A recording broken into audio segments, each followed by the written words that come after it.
So I'm talking to the shippers, being like, we need to find this thing. Where is it? What has happened? Every day the story was changing. And then one day they were just like, we're closing the case. You can't Oh, find it. I think it was $1,200 compensation, something like that. for a 120,000 pound shipment. Yeah. Creating a life that is authentic, bold, and purposeful takes audacity and truth telling. It takes disruption. That is what it means to be a professional troublemaker. Professional Troublemaker is a best-selling book, this podcast, and frankly, a life habit. And I'm your host, Luvvie Ajayi Jones. I'm here to bring you perspectives, deep dives, and conversations about culture, business, life, and leadership. And welcome to Season 5, which I'm really excited about. This season is dedicated to the glory and grit of entrepreneurship. 2023 was my toughest year as a business owner, and there was a point where I was 3 months away from being bankrupt. So let's talk about it. Let's get really real about running your own business, the good, the bad, and the ugly. Because while people love to glorify entrepreneurship, they often leave out the tough lessons, the failures, and the pivots that have had to happen. My hope after this series of episodes is that you feel more informed about what it truly takes to run a purpose-driven business. You feel less alone about all the times you messed up, and you walk away knowing what to avoid so you don't make some of the same mistakes I've made. Let's get into it. Hey y'all, it's Luvvie back with another episode of Professional Troublemaker, where I dive into the highs, the lows, and plot twists of entrepreneurship. And we've been focusing on my worst year of business, which was 2023. And I talked about how I almost lost my business in 2023. And y'all have all sent such amazing feedback about how hearing my journey has made you feel less alone and less raggedy, which is truly what I've wanted. And the guests I'm speaking with this season are also entrepreneurs who are going to tell the truth about their glory and their grit. And one person I did not want to miss out on an interview with is this Nigerian British queen, Fisayo Longe, who is the founder of Kai Collective, a London-based brand of attainable clothing with luxury aesthetics. She's been featured in Vogue, Elle, Forbes, and her brand is driven by sisterhood, feminism, femininity, and female power. And why I wanted to talk to her is that she's been openly talking about the struggles of entrepreneurship and how she's almost lost all her money pursuing this passion purpose project that is bigger than her. And I think it's really good to see that it can happen to anyone at any time. And I also think it's important to showcase stories from other successful, influential women who are building purpose-driven brands. And so you can see that, the lows of it all doesn't discriminate. So, Fisaya, I really loved your transparency and talking about your mistakes. It's been so refreshing. And I love your newsletter, Many Mentors. Oh, I'm thank a you. subscriber. So let's jump into it. Welcome to the podcast. Thank you. Thank you for having me. I am so excited to be here, Lovey. Listen, I am a huge fan of your brand. I'm a certified Kai girl. I am a Kai girl. Y'all need to look up Kai Collective after this. We'll put all the links in the show notes. So, Thank you. Fisaya, you are the queen of aesthetics and vibes. And Kai Collective is such a girl's girl brand, which is, for me, such a high compliment because you're like, how can we feel seen? And that Yeah. commitment in your designs to make us feel seen in our clothes and how we're showing up is so dope. So I want to find out about your origin story. Yeah. How did you get started with Kai Collective? Like, what was your why? Yeah. So I grew up in Nigeria, had an amazing childhood, moved to England when I was about 15 years old, went to school, all of that. But then I ended up not making the grades I was meant to make to do the course I was meant to do at university. I missed it by one grade. And so I decided to take a gap year. In that gap year, I started a fashion blog. That was like the heyday of Tumblr. Fashion blogs were just becoming a thing. And I just wanted somewhere where I could document my outfits and my travels. I've always loved fashion and traveling. And so I started that blog. When I go traveling, I love shopping for fabric. So I would buy fabric, make different outfits with the fabric, post them on my blog, on Instagram. And people would always ask me where I got them from. And that made me realize that I could actually sell these clothes. I've always been an entrepreneurial person. So I was the girl who sold everything on eBay, like in school. If my Mm. friends had something to sell, I would help them sell it on eBay. I would take a cut. Like I've always been entrepreneurial. was why I started Kai. One thing I didn't realize how important it would be Yeah. for your business to fill a gap or solve a problem. So I started it just very casually because people were asking me where I got my clothes from. But soon after starting, I realized that, okay, back to the drawing board, this business is not special enough. We have to fill a Mm. gap in the market. We have to think more about problem solving. So I kind of worked backwards from that. And I was like, okay, what is missing? It was a time where everything was very minimalist. You know, everyone's home was gray. Like it was just very minimalist. So I was like, okay, we're going to do prints. We're going to do bright colors inspired by my upbringing in Lagos, Nigeria. Yeah. Loved my childhood. It was vibrant. It was full of beauty, great memories. It was loud. It was vivacious. And I decided to bring that into the brand. And what year was that?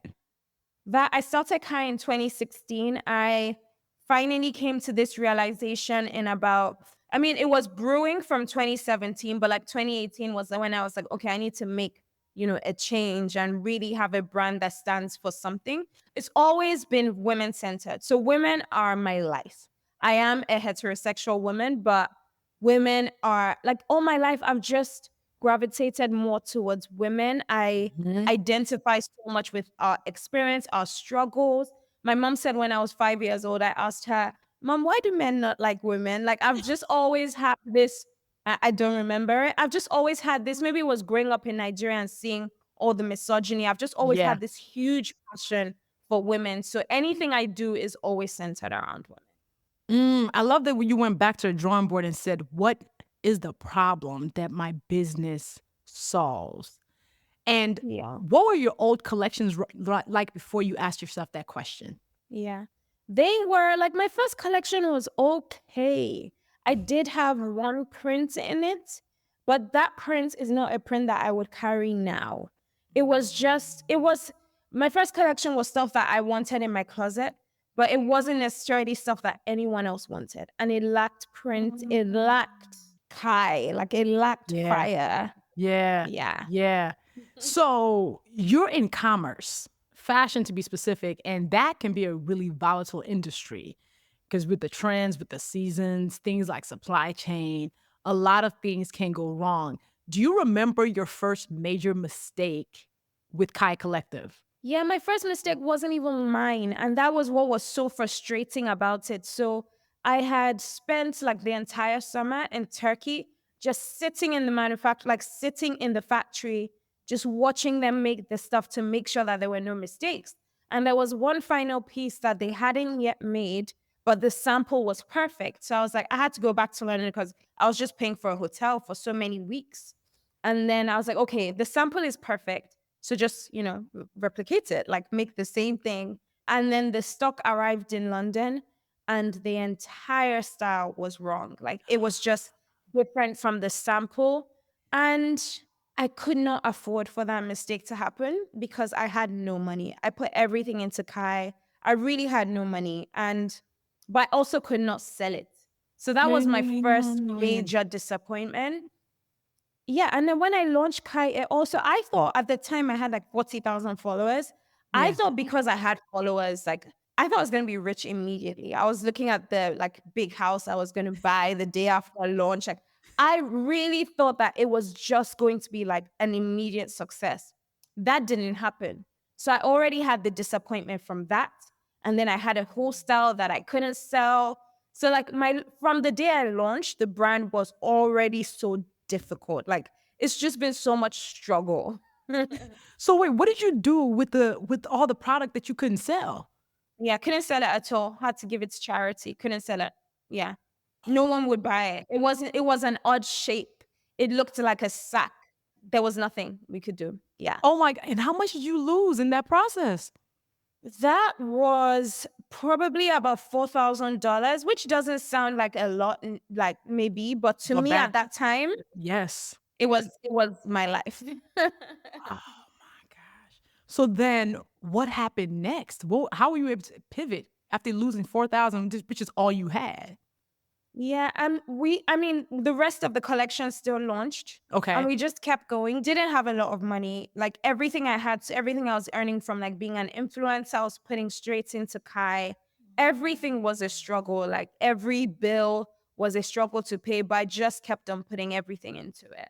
I had help once in a while from my mom as well. Like, mom, please, can you loan me £2,000? Sure. Mom, like, she was very supportive from the beginning. And that really, really helped me, because sometimes a check will come, like something I need to pay and I didn't have any idea, like a customs bill or something that I did not anticipate. And I'm like, okay, I'm actually on zero. So honestly, between 2016 and 2019 were a huge struggle. In 2019, we launched one dress that, okay, things started to pick up a little bit, but still not enough to fund like even just like my life, like my basic necessities and the business. But it was much better.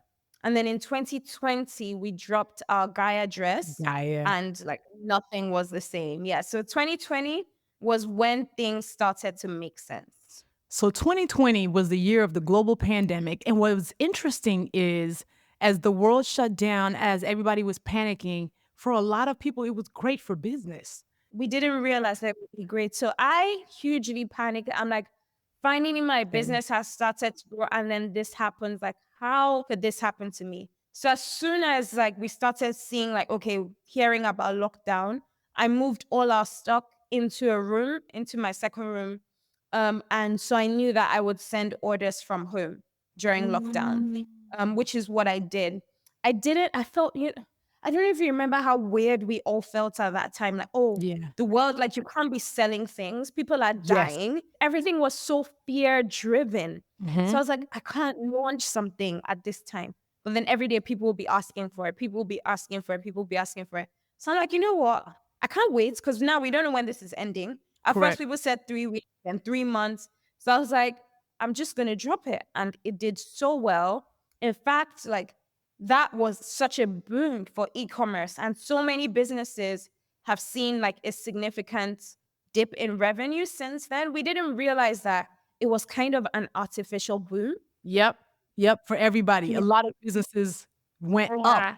Everybody was like, oh, Yeah. snap. It's not. So now it's correcting itself.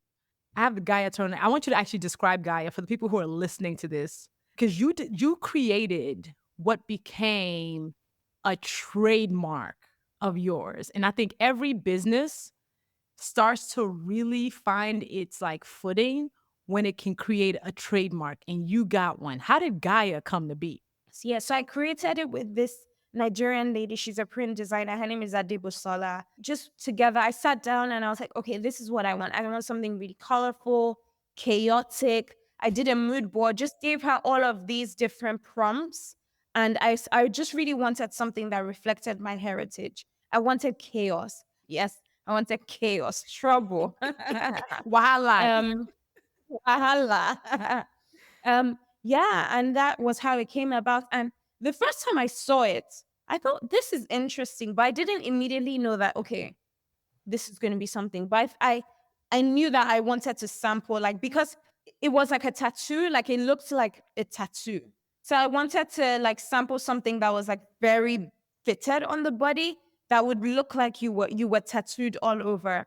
So I sampled that style. And from the first time I posted it, okay, I like the response, I knew that, okay, this is something and this is going to change my brand. I didn't know it was going to change it as much as it did. Without Gaia, I'm not sure that Kai would be what it is today. Like, we've had hits after Gaia, but we needed that. We really needed that. And I'm so grateful for that. It's so nice. It just makes you feel all instantly feminine. Like, I have the red one that has like the gray and blue weaving through, and it just instantly makes you feel like, oh, I got to go outside and show out. I So, love that. and what year did Gaia come out? That was 2020, you said? 20, yes. So then what happens next? Because I watched a video of yours so you've been doing these videos on Instagram where you're really drilling into your journey and telling different stories. Because you've also talked about how you didn't have any mentors. So you were basically learning by trial by fire. And I think a lot of people, it's also humanized Kai to really show that the human behind the designs is a real person who has all these lessons. So one of the ones that I love that you shared was about the shipment that got lost. And where you lost Yeah. $4,000 before, this time you lost 6 figures. So let's talk Yeah. about that. Just on the point of having no mentors, I just have to mention that there's a lady called Fisayo Longe. She's the founder. I don't know if you know Virgo's Lounge. So although I didn't have a mentor, she's helped me so much in my journey because she had a brand long before me. And so, yeah, I didn't want to not mention that help that I got. So that actually is a mentor, even though they weren't formalized as mentor, you actually did have that. Yeah. Some ask questions, Yes. pricing or bids. Like the thing about entrepreneurship, I don't know about anyone else, but I could not have done this alone. I could not. Like friends, family, I'm always asking questions. So I can't even take all the glory for anything that I've achieved. But I love yes, that. on to the lost shipment. Oof. This was, I think, December 2022. The thing is, because the shipment was late, we actually were going to go ahead with the launch. And I think it was going to arrive on the day of the launch because that happens sometimes. The shipment is late, so you just launch and then it arrives the day after or 2 days after you ship it, all good. So that day we were meant to launch. I think, no, the launch was the next day. We were meant to receive 11 boxes. We received 1 box and 10 empty envelopes. Like it did not make any sense. So I thought, oh, this is obviously a mistake. So I go to the UPS warehouse. I'm like, please give me my packages. Like, I don't have time. Just like, give me my packages. And they're like, no, this is really weird. Why would there be empty envelopes? This looks like fraud. I'm like, well, it can't be fraud because this is a manufacturer that I still work with her till this day. I trust her. There's no reason why she would defraud us. Long story short, it turns out she shipped with someone she hadn't shipped with before. They were very unreliable. They were trying to cut corners and they did not label the boxes properly. And so they just didn't come. £120,000. At the time it happened, I was so burned out. So after 2020, after that boom, I really burned out. I've been burned out from 2021 till end of 2023. That whole time I've been burned out. So actually, let's I stay was so there. Let's stay there actually, Fisayo. You were burned Yeah. out because of this boom, which I understand. Yes. And you were burned out for 2 Yeah. years. See, this is a point that we don't talk about. The burnout that comes with entrepreneurship that be wiping you out. 3 years, 2021, 2022, 2023. Yeah. Burnout is deep. Burnout affected every part of my life. Yeah, every part, even parts that I can't discuss. Yeah, like every mental, physical, relationship, intimacy, everything. Like, yeah, I burned out bad. Wow. Okay. So continue the story. So yeah, it didn't at that I was already so burned out and I was trying to heal. So I was like, okay, I've lost the shipment. I can't. Christmas is about to be here. I need to, we're going to shut down for Christmas. I don't want this to dictate my entire holiday period being, miserable. So I'm like, you know what? I'm going to let it go. But then I realized that a part of me was convinced that we would find it. Like by January, when we come back, February, it would be here. Like I was very disappointed because we needed the money, but I was like, it's Christmas. Like I'm going off. When I come back, I'll figure it out. And then came back. I was in Houston in February. And by this time, we're all back from the holidays. So I'm talking to the shippers, being like, we need to find this thing. Where is it? What has happened? Every day the story was changing. And then one day they were just like, we're closing the case. When you can't find it, I think it was $1,200 compensation, something like that. For $120,000 shipment, pound shipment. Yeah. $1,000 compensation, something like that, less than $3,000 compensation. Yeah. So that day, that was the day I realized that I had been holding on to this hope, and I just broke down crying. Like I was just crying is not a rarity for me. I'm a crier. That's how I let out my emotions. But that day was just like, it was just exhaustion, sadness, every negative emotion. I'm just like, I just have given so much of my life for this business, and this is just too much for me. But that day, after I cried, I released it. Really? That was after that day, I released it. I was like, okay, it's gone. Where do we go from here? And I think one thing that I really, really, I'm grateful for on my journey is that every time that I've been like, okay, there's no money for the next collection, that we're a small business. So every 120,000 pounds goes into the next collection. Somehow the money has come from somewhere. Like whether Come on, it's, God. this brand will place a custom order of our scarves for their PR mailers. There's just Yeah. always something unexpected. Every time when I think, where do I go from here? I'm Mhm. thrown a lifeline. Yeah. And what happened? So I truly released it. I released that Hmm. shipment. And then a year later, it turned up. That's the part that got me. So when you release, first of all, also it's really impressive that you were able to you cried out and surrendered this thing and said, you know what, it's done. Because that in itself shows levels of faith and also just purpose and anchoring that is deep. A year later, the thing randomly shows up. Yeah, except one box. It just showed up. No, it was just delivered unceremoniously. We didn't even see the delivery man. It just got delivered to the warehouse. My warehouse team opened the pack and saw these, and they sent the picture to me like, look what just arrived. And at that point, I think I read the message and I just like, even though that I forgot, but when you really release something, I couldn't Yeah. even get excited because that's something that I find when you truly release something, like I wasn't gonna now start shouting now that the thing had come back because I had truly let it go. But I'm glad it came back. We sold it, it did well. But yeah, I had let it go. I ordered from that collection. It was the silk, the yellows and Yeah. and the Yeah. purples. I got a Yeah. yellow set. Yeah. I wear it all the time. It's such great quality. The fabric. I'm like, I'm really glad that this showed up. But it cost us so much to make. So once it was gone, there Yeah. was no way that we were gonna like order it again. It wasn't financially possible. So I'm really glad that it turned up. And what's interesting is your video talking about it was the best marketing for it because you dropped the video and then was like, it's going to be available in 3 days. Everybody was like, wait, sign me up. Sign me up Yeah. immediately. And that's one of the things Yeah. about Kai that's actually really that I've been watching and studying is how you've used community to really build the commerce of your company. But I'll get Mhm. back to that. I want to go back to this burnout piece. You were burned out for 3 years.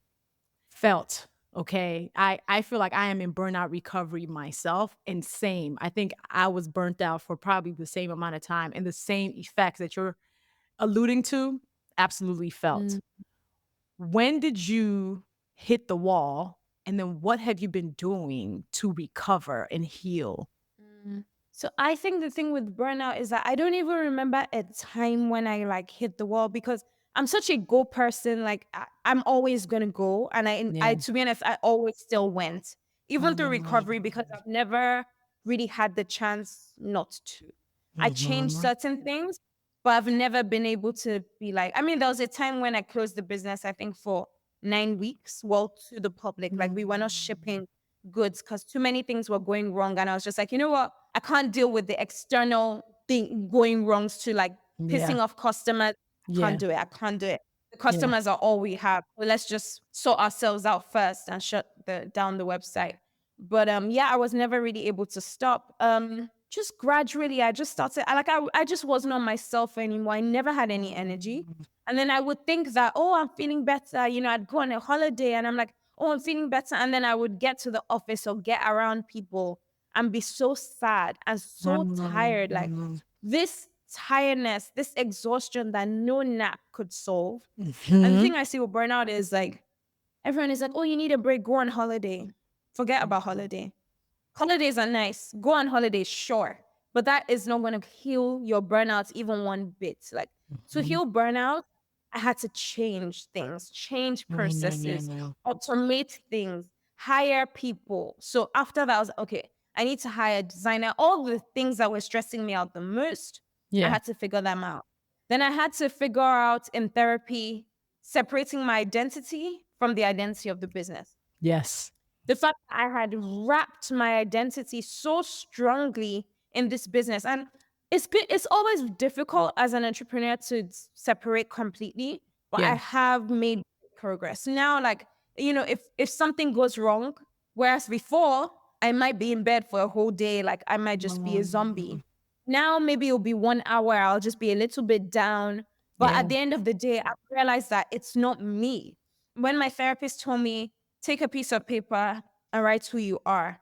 Don't mention business, don't mention friends, don't mention boyfriend, don't mention anything. And everything I wanted to write was about business, was about goals, was about achievements. Mm, And she's like, no, who are you? mm. And those were the things that healed me gradually, Oh. very, very slowly. Yeah. Who are you without your titles and your relationships? Like, who are you in the silence? Who are you when nobody's watching and nobody's there? Who are you when you have nothing to offer anybody? That is something that's really hard for a lot of people to answer. It Yeah. was so hard for me. And even now it is because, okay, I'm like, okay, forget business. Oh, I'm Fisayo. Oh, I have great friends. I love it. No, Mhm. none of that. Ooh. And actually, who are you? Tell us what your name means. So Oluwa Fisayo means God has added joy to my heart. Yes, yes, Yeah. yes. So, like, for whenever we talk about like knowing ourselves, I always go, what can we Mm. learn from our names? Mm. So, like, my first name is Ifeoluwa, which means God's love, right? So, I'm always like, Mm. okay, in the moments when I am forgetting, based on my titles, the speaker, the author, I'm like, wait, nope, nope, bring it down to the real center of it. You're God's love, Yeah. okay?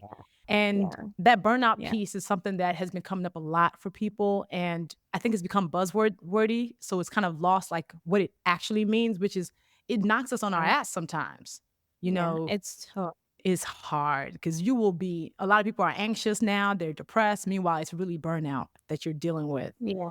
and being able Yeah. to find things. I'm so glad you mentioned therapy, especially as Black women who are trying to run businesses in this world. There's a lot of things that we have to contend, and there's a lot of things that Yeah. we have to work through that if we don't, it makes our life harder. So I love hearing how you had to separate yourself from the identity of the business.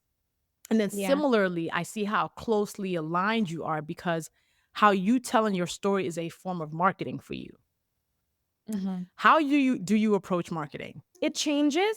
It Okay. changes. I think our thing right now is we don't have a huge marketing budget because we're a small business. And even in the moments where we do well, we're never gonna give Mark Zuckerberg like 100,000 every month. It's just never gonna happen. Mm, So our best marketing tool is storytelling, and it's mhm. about connecting just real human experiences and connection, right?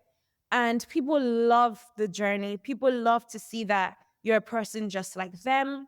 And so everything is storytelling.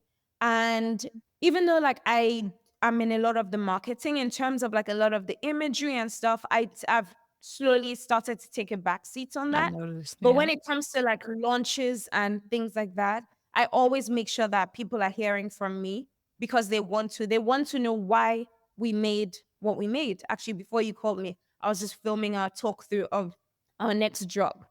And content is just the greatest tool that we have right now. And that is what everyone has. I neglected TikTok. I still am finding it difficult to do that. Same, Honestly, that's just how I feel about it. Like, what same. is this? But recently, I did a video on there that did really well, and I saw how it brought so many new customers to our website. We have an amazing returning customer rate. Like most of our customers will come back a second time. But it's like how your business is not sustainable if you don't reach new people. So it's like, how can we reach new people? And so for us, that's sharing our brand story and storytelling on all the social media platforms, unfortunately, including TikTok. Yeah, TikTok is also confusing to me half the time. I just throw up a video there and I'm like, the marketer in me feels guilty about it because I'm like, you're supposed to use it. I'm like, it's another Yeah. platform. Because I remember the Tumblr days. I used to be on Tumblr. I had like 4 Tumblr blogs. I still go on from time to time because some people still update, and it just takes. I go back through my Tumblr archive, Yeah. and it just reminds me of even just seeing vintage pieces. I find it very inspirational. Tumblr. So team building. Mm. Oh man. How has that been for you? Okay, team building has been difficult because I'm not a people person.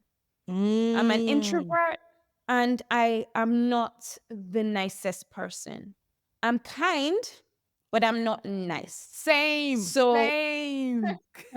So I've been learning because honestly, you won't get far in life if you don't know how to deliver things to people, and I didn't know how to deliver things to people. So whereas I can appreciate bluntness, many people don't. So you have to I've had to learn how to deliver things to different people to get the best out of them. So whereas some people I'll be like, I don't like this, you haven't applied yourself, please do it again. Some people will be you'll be like, so what do you think? Let's take this different approach. Like, you've done a great job, but it's just not hitting the spot yet. You have to like dress it up a little bit. And I didn't realize, but that's really how you get the best out of people. My goal is to have an MD and not have to do that, because that makes me really tired because I'm an introvert. I find it extremely, extremely exhausting. And I think that my team will thrive more with someone with better people skills, if I'm being honest. But I've been lucky. Definitely had some horrible hires for sure. Had to have difficult conversations to let people go. I've had some nightmares. But I've also been very lucky. Like one of my team members, Yasmin, who's kind of like my right hand man, she's about to be 4 years with me. And I can say categorically, without her, Kai would not be where it is today. No doubt about it. And once in a while, you find that kind of person to build your business with. And I think it's just luck, because she Truly. wasn't even someone that I was like, I had my hiring processes in order and I didn't even have it together. Then I was just very lucky.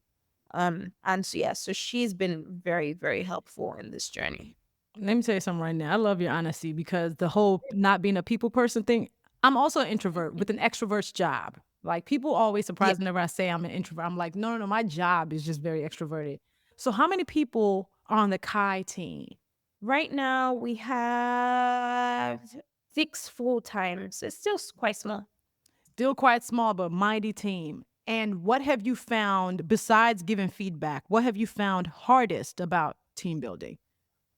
Just the fact that not everyone is like this super ambitious, do or die, do my best kind of person. I found that very difficult because I don't know, my mom was the same as me. My friends are really, really ambitious. I've just always surrounded myself with like ambition, for better or for worse. Like, you do need people who don't want to die on the line for work. Like, they are Right. necessary. It's just a shame when it's in your own business.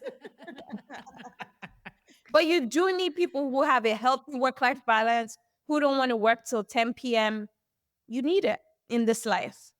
But yeah, that's my thing. Like, people who don't understand the importance of hard work and excellence, I find it very irritating. People who are not thorough, like, yeah, I find it difficult not to take it personally, because I'm like, I've worked so hard to get to this point. This customer is fuming and you're not doing everything you can to make them happy and make it up to them. Like, I take it very personally. I feel like I'm being attacked. Like, you're trying to ruin my business, therefore you're trying to ruin my life. You hate me. That's a Nigerian in you. That's the Nigerian in you through and through. Some people don't want to die on the line, and that's fine. But I found that difficult to deal with sometimes. So similarly, my toxic trait is I expect everybody to operate at the level I do. And I had to start lowering my expectations, because I started realizing, and this is the flex for a lot of entrepreneurs, the reason why we run our own companies is because we are extraordinary. And I realized that a lot of us run really fast. Like, we think fast, we execute fast, we have deep vision that actually is mostly good. And that's actually what uniquely positions us to build companies that solve problems. But then other people can't keep up, and it's not their fault. It's just we are running, we're like Sonic the Hedgehog. Everybody can't be Sonic. So Sonic has to sometimes go down. And they don't get all the rewards you do from, your business. So there's no reason for us to expect them to be excellent, but still, man, just be excellent. It's like, get it together. Come on. Yeah, no, I've been talking candidly about how in 2023, I fired my whole team, minus one. Only one person is left. Fired my whole team, wiped 6 people who were full-time, and kept one who's been amazing, who's been with me for 3 years. And basically, I'm in a rebuild process right now where I'm like, I'm still in the messy middle of it all. So this season has been in the middle of the messy middle, but I think processing it in real time is actually helpful. Yeah. What is one myth about entrepreneurship that you want to dispel? One myth about entrepreneurship. I actually think I've heard this recently. I think people have figured out, you know how you say, okay, I don't want to work for anyone. I just want my freedom. If you run a small business, it depends on how, even if you run a big business, in the early days, you don't really have freedom. So you might have been running away from your job for freedom, but you end up in a situation where you have even less freedom. Or actually, I think one that I really realized and I regretted actually was, so I used to work as an accountant at one of the big four. And I remember Mm. when I was there, like, although I thought the company was a great company, I found my job very, very boring. And I wasn't the best at my job. And I regret it every day because I demand excellence from people. And honestly, a lot of the time I was not excellent. And it, Mhm. as something I'm very embarrassed about, because I'm like, I worked with such great people that even things like advice, funding, anything, if I was better, I would probably have been able to go and meet those people. But just all the things I learned from my job that at that time I was like, oh, I don't want to do this. Excel, I don't want to do this. All these things I thought were boring. I have needed all of them in this business. I Mhm. have needed an Excel spreadsheet. I have Mhm. needed Excel formulas, all those things that I did every day that I hated doing and I never applied myself to become a pro at. I've needed them. You can't run away from the boring stuff. You can't run away from Mm. the unglamorous tasks. You can't run away from hard work, no matter what you do, no matter what industry you're at. Like, go and be an entrepreneur. You cannot run away from the work that is not sexy. A lot of people think entrepreneurship, you get to choose what you work on. And, maybe you will if you're running a big business, you've raised a lot of money. Maybe you can just hire people. But if you, let's say you're bootstrapped, like most Black women are, most women are, not even just Black, women get, what is it, 2% of funding. If you're bootstrapped, you will have to do all of that work. And I regret not picking up and soaking in everything I could at that job because I didn't escape the things that I didn't like doing. That's such a good point. I actually took an Excel class in high school. I recently talked about that too. Like, there's so many things about running a business that go beyond the ideas person. Now you have to like read P&Ls and you have to read revenue reports and expense reports. Meanwhile, you're like, I just want to design stuff. I'm like, can I just write my books in Yeah. peace?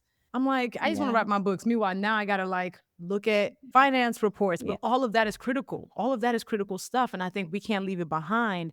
So one of the things that I would say I've learned a lot about entrepreneurship is the insistence of like how those of us who are pragmatic but still creative end up Mm. finding our groove, right? Because you can't just be creative. To your point of like learning all the Yeah. unsexy stuff, it ain't just about the ideas. Because if it was just about how beautiful you can make the clothes, yeah, Yeah. Kai would get to a certain level, but would you be able to pay the bills? I love hiring people who are ex-corporate. That's my thing because they understand excellence. Like, you'll be shocked how many creatives don't know how to write an email. Like, they don't know how to write hello, blah blah blah. Hope you're well. Best wishes. Like, they'll just run online, just no punctuation.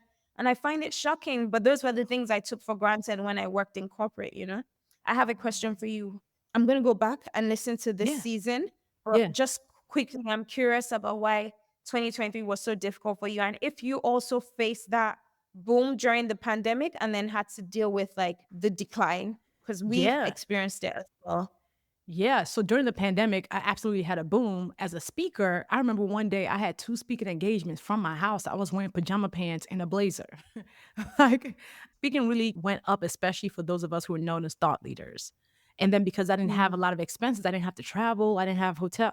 So I was keeping a lot of the money. And then 2023. So basically what happened after pandemic, I literally told my team, I said, I'm not building the team just because I'm speaking, because here's the thing is, because of my TED Talk, which has 9 million views, it's the best lead Wow. magnet for my speaking, right? So I get speaking inquiries. I've gotten 500 this year. So speaking is going to happen with or without me having a whole team around me. And I'm represented by UTA. So they manage that speaking arm. So I built a team because I was like, let's activate the other pieces of my revenue. So brand partnerships, merch, collaborations, stuff like that. So I'm like, you guys help me execute that while speaking is basically running. But ultimately, my thing was that's risky, right? So the reason why I Mm, also built that team was because any company that depends on one person's presence at all mm, times, that's a risky business model. So I was like, y'all, yeah, don't take speaking for granted now. Yes, it's paying your yeah. payroll, but help me make more money on this side. 2023 happened. They had their mandates. They did none of it. Executed zero other revenue streams. It was the speaking that did not need them that was still paying the bills. So one by Mm, one, I was firing people for not being productive, mistakes, lack of excellence, and incompetence became company culture, which is dangerous, mm, right? mm. Like when all of a sudden mistakes are being made and you're having to constantly chase after them, it becomes company culture. And I was like, that's so anti me. And a lot of people were like, yo, we did not know all of that was happening on the front end. I said, because I didn't let it show Yeah, but the fact that you have to check everything. everything.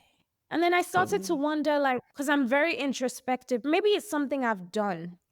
Like, yes, why did you ever think that this was okay? It must be me. yes, It must be yes, me. Then you start to fix things. You start to do, okay, a better onboarding process, yes. one-to-ones, feedback, all of these things. And some people just don't have it. That's exactly it. I literally was like, am I the drama? When all the mistakes were happening, I was like, okay, it got to be me because I'm the one at the top. I got to take the blame. I got to take the credit. It got to be me. So I was like talking to my therapist, like, help me understand. I was talking to my friends who were also entrepreneurs. I'm like, check me if I'm wrong here. And I had an executive coach, I had an HR consultant, because I was like, surely it would be easy if you tell me I'm the one that's the problem because then I can fix it. But when Yeah. I couldn't figure out what the problem was when it wasn't me, it was especially maddening because I was like, now I don't know how to fix it. So Mm. there was a point last year where I ended up in bed for a week. And that had never happened. I had a conference in Hawaii the night before the conference. I literally was like, I can't. I'm just gonna lay Yeah. right here because it wiped me out. Yeah. Like wiped me out. It stops you from being able to walk into a room with your head held high. For me, that was my Yes. experience. I now had so much, I was carrying so much shame because I'm like, "Ah, I don't know what impression these people have on me now because of Yeah. this email, because of this Yes. mistake." Yes. And shame is such an unpleasant emotion. And it would get to a point where I would go out and I'll be that asshole wearing sunglasses in the club because I just felt Mm. so scared. And like because Mm. things were not going well, I'm like, I don't want anyone to see me. What if someone has had a bad experience? All of this shame. Oh, I'm so glad you mentioned that. I remember one day when my old EA sent an email to somebody and spelled their name wrong. And as Mm, somebody who was so sensitive to it, like being Nigerian in America and seeing how people have butchered my name for decades, I am hypersensitive to names. Like I always want to make mm, sure I get people's names right. I do not want to ever see a misspelling of somebody's name on my behalf. I was embarrassed. I was embarrassed and I had to be like, yo, now you're making me look like this goes against my values.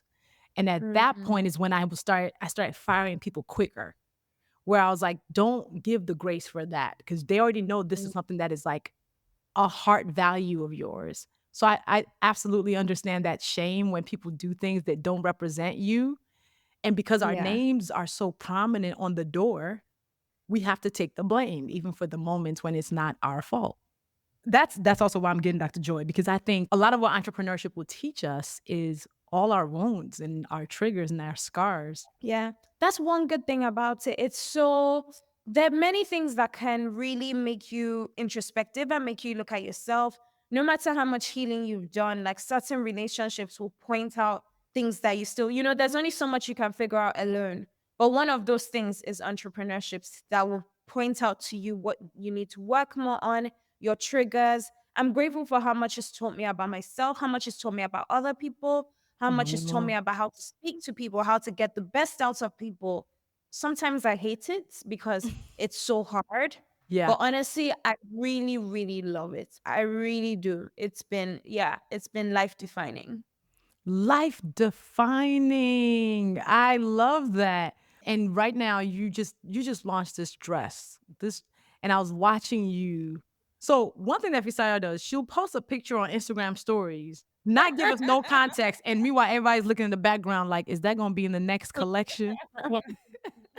But you know what? You know about the ones I posted and everyone went crazy about, like that Yeah. dress. So I'll Yeah. post it. I won't say anything. But Yeah. you don't know about the ones I posted and nobody said anything. So I was like, binned. Really? It's validation. It's a validation process to see if an item is just me. Maybe it's just me who likes it, or if it's gonna catch on. A focus group in real time.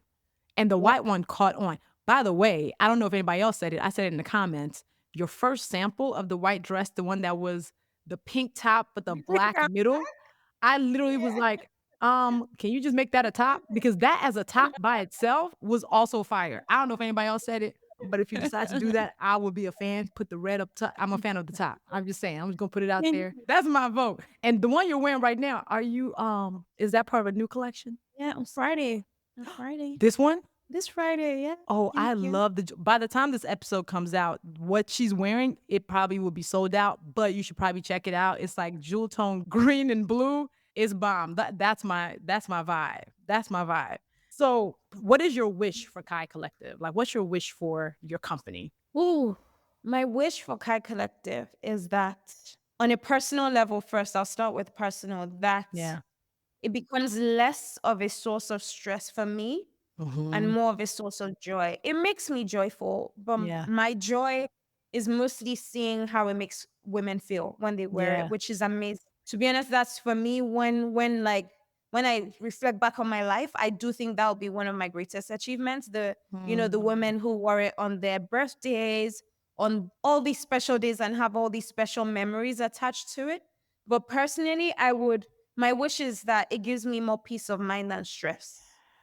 Because I'm not there. That it becomes a source of peace of mind. That's my personal wish. My wish for my team is that no matter how long they stay, they always remember it as a place that sometimes it was tough, but it pushed them beyond what they thought they could ever achieve. Like it pushed them to reach a different level in their careers, in their mind, that it really brought the best out of them and they left feeling more confident, more experienced, more excellence. That's my wish for my team. My wish for the women who wear us is that every time that they wear us, they feel proud. They know that we stand for something, we believe in them, and it just makes them more confident, makes a bad day less bad because they knew that they looked good, you know? Yes. Yeah. I would say that. And to make some more money, please. Period. I'm tired. Listen, you have rich auntie goals. I understand. Okay? I understand. You have rich auntie goals and Kai Collective can help you get there. And I think for one thing I've loved about your products and what you have, it gives grown women, okay? It just gives grown confident, I'm stepping into a soft era. Like it is, that's why I was like, it's the queen of vibes. Like your stuff makes you feel so instantly feminine, but also powerful at the same time. I love that. And it is just like, I love your stuff. The color, the boldness, like, thank you. it's the antithesis to a lot of what we're seeing now, which is the grays and the browns. I'm always like, brown is cute. That's what I want us to be. Your luxury does not have to be quiet. You don't have to sit down because, we believe in this thing, it's what's it called? Basically, if you're really loud, you're not that smart. No. Sometimes some of us are meant to be loud. Some of us are meant to be bold. We're meant to be colorful. We're not meant to shrink. And you don't need to shrink. Like someone like me, I'm an introvert, but my voice is loud. I'm a lot, and that's okay. Yeah. That's okay. Yeah. I want us women like me to know that because you didn't shrink yourself to make other people feel better, it doesn't make you any less feminine. It doesn't make you less of a woman. It doesn't make you less deserving of love. It doesn't make you less deserving of tenderness. It's okay to be bold. It's okay to have a loud voice. It's okay to have opinions. Yes. And your brand absolutely gives permission for women to do that. If you are afraid of color, it forces you to wear some color. You mix and match patterns all the time. And I think even that is a form of revolution. I think even that is a form of protest, to be loud in a world that constantly wants us to be quiet. So even Mm, if we're not speaking, if our clothes can speak for us and say, I am here and I'm gonna take up space, I think that is a revolution. So thank you for your work. thank you. Thank you. Listen, You're so easy to talk to. I hope so. And you, the truth that you share, like the feedback that I've been getting this season lets me know how thirsty people are for the truth of what is really Mm, happening in our lives. Like the way people are like, this makes me feel less alone. Your story is gonna make people feel so seen, because mm, man, to know that you are still flourishing, of course, still thriving, but in the background, you're fighting all sorts yeah, of dragons and winning. Okay, you're winning the fights. Sometimes they got hands. The dragons got hands, but we ultimately will win, and we are winning. And yeah. I'm inspired. I love to see what you're up to in this world. I'm cheering you on from Chicago. Thank you. And Thank you. I'm a proud Kai girl. Thank you for joining me. Thank you for having me. What is I know it's me, but what is your wish? Oh, that's so good. Okay. My wish for my business is that it constantly gives people courage to take bold action in their lives, whatever that is. Mm, So, whenever people see me, whether it's my books, whether it's my podcast, my social, my hope is that I really do give courage. At first, I used to say loan courage, but I don't want the courage back. I want you to keep it, right? And use it over and over again to do whatever might feel scary for you, but feels right. So that's really my goal. And then of course, like I wanted to fund my rich auntie life. Like I want to have my vacation homes, but as it funds my rich auntie life, I will also fund the world and make sure that like I want to be able to fund upcoming entrepreneurs, right? To like if they ever need money because they can't get payroll. So I really want to use my gifts to be in service of other people and of myself. That's the goal over here. So and thank you for giving so many of us a platform to share who we are and what we believe in, and for helping so many people believe in themselves. Yeah. It's not easy to be honest the way no, you it's are. not. It's not. Yeah. It's not. We get penalized for it sometimes. Yes, but I think it's so important that people like you exist to show that it works for you. You know, at the end of the day, you're Mhm, still signed by one of the biggest agencies. Like, you can still mhm, thrive. You don't mhm. need everyone. Everyone is not supposed to come with us because we don't like everybody. So why is everybody supposed to like us? So I was like, how does that work? So yes, and I would say for you all, if you were listening to this, of course, go to kaicollective.com, but also sign up for manymentors.com. Like that's Fisayo's weekly newsletter. It's really good. It's actionable. She gives you products to click on, things she's thinking about. Because I do believe that the mentor that you want is already there. Just watch what they're doing. And this last issue, you talked about how whenever you want to have a mentor, you go find all their different interviews and listen to it. Yes, that's a major key. So I invite y'all, if you're listening, to go sign up for that newsletter and support Kai Collective and Fisayo's work. So thank you for coming.